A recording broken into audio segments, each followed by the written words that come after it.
અહીંયા સમજીએ કે 20 આટા 10 સેન્ટીમીટર ત્રિજ્યા ધરાવતું એક વર્તુળાકાર ગૂંચળું છે.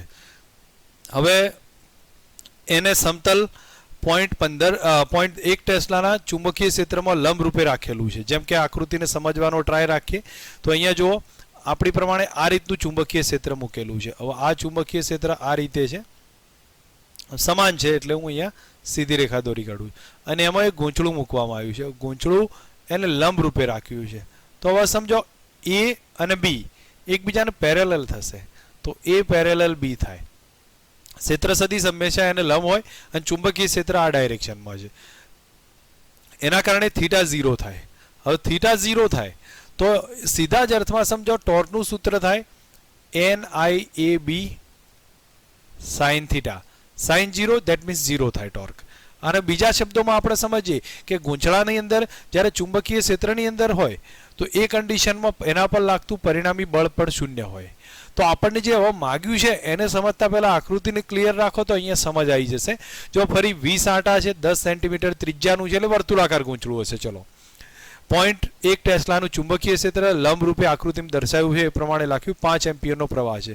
હવે ટોર્ક કેટલું છે, એના પર બળ કેટલું, તો આ બેના તો આન્સર તમને મળી ગયા છે. આ એ 0 થશે, આ પણ 0 થાય. અને પછી કહ્યું છે ઇલેક્ટ્રોન પર લાગતું બળ કેટલું, એને આપણે પછી સમજીએ છીએ. જે આપ્યું છે એ મુજબ લખીએ તો આટાની સંખ્યા 20 છે, ત્રિજ્યા 10 સેન્ટીમીટર છે. એના પછી 10 સેન્ટીમીટર 0.1 મીટર કર્યું. મેગ્નેટિક ફિલ્ડ 0.1 ટેસ્લા છે. પ્રવાહ 5 એમ્પિયર છે અને ખૂણો 0 થઈ ગયો છે. હવે ખૂણો 0 થશે આ સિચ્યુએશન જ્યારે આપી હશે તો અહીંયા આપણે એક કામ કરીએ. આના પછી હવે જે ડિટેલ આપી છે એ મુજબ આપણે સીધું સેન્ટેન્સ લખવાનું રહેશે કે ચુંબકીય ક્ષેત્રમાં ટોર્ક કેટલું છે. તો હવે સમજીએ કે આપણને એક સીધો ખ્યાલ હશે કે ચુંબકીય ક્ષેત્રમાં લંબ રૂપે હોવાના કારણે ચુંબકીય ક્ષેત્ર અને ક્ષેત્રફળનો સદિશ એ અને બી પેરેલલ થાય એટલે થીટા 0 થાય અથવા 180 થશે. અને એ કન્ડિશનમાં જોવા જાઓ તો ટોર્ક શૂન્ય થશે. તો આપણે અહીંયા સમજીએ ટાઉ બરાબર NIAB sin 0 અને sin 0 0 છે એટલા માટે ટોર્ક 0 થશે. ઓકે, એક સેન્ટેન્સ એ પૂરું થયું. હવે નેક્સ્ટ આગળ સમજીએ. આગળમાં આપણે ચેક કરીએ તો એમાં બતાવ્યું છે કે કુલ બળ કેટલું. તો મેં તમને ઓલરેડી વાત કરી હતી કુલ બળ કેટલું થાય, તો કુલ ચુંબકીય બળ પણ શૂન્ય થાય છે. તો અહીંયા સમજીએ સમતલી વિસ્તારમાં લૂપમાં લાગતું કુલ ચુંબકીય બળ શૂન્ય થઈ જશે, તો એ પણ 0 થઈ ગયું છે. હવે એના પછી ઇલેક્ટ્રોન પર લાગતું બળ છે. તો ઇલેક્ટ્રોન પર લાગતું બળ કેટલું આવે, તો ઇલેક્ટ્રોન પર લાગતા બળનો કોન્સેપ્ટ સમજવાનો ટ્રાય કરજો. અહીંયા પહેલાં શરૂઆતમાં એ જ લખ્યું છે તો થોડુંક ધ્યાન આપીએ. તો સંખ્યા ઘનતા પહેલાં આપી છે એ લખી દઈએ. સંખ્યા ઘનતા કેટલી આપી છે 6 × 10⁻29 પ્રતિ મીટર ક્યુબ. સંખ્યા ઘનતા લખી. ક્ષેત્રફળ આપ્યું છે તો ક્ષેત્રફળ 10⁻5 મીટર સ્ક્વેર છે. અને હવે બળનું સૂત્ર લખીએ તો બળ આવશે QVB આવશે. તો F બરાબર Q × VB. હવે અમને કદાચ એ પ્રમાણે લખવાનો ટ્રાય કર્યો પણ હું અહીંયા સેન્ટેન્સ પહેલાં લખી દઉં. F બરાબર QV × B.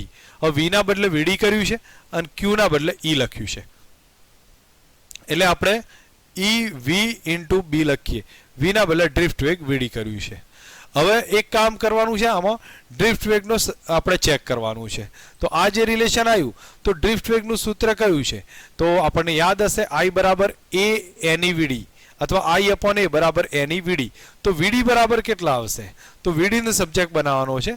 તો VD બરાબર આવશે અહીંયા આપણે આના ઉપરથી જ લખી દઈએ છીએ અથવા અહીંયા સાઈડમાં લખી દઉં છું કે J બરાબર I/A બરાબર NEVD. VD ને સબ્જેક્ટ બનાવો તો આપણને આવશે I/A × NE. હવે તમે કિંમત મૂકી દો આની અંદર તો આપણે માટે B × E અને VD ના બદલે લખાય I/A NE. આના પરથી મળશે E કેન્સલ કરી નાખીએ તો આપણા માટે જે F બરાબર થઈ જશે એ કેટલું થશે B × I. E નીકળી ગયા. N × A.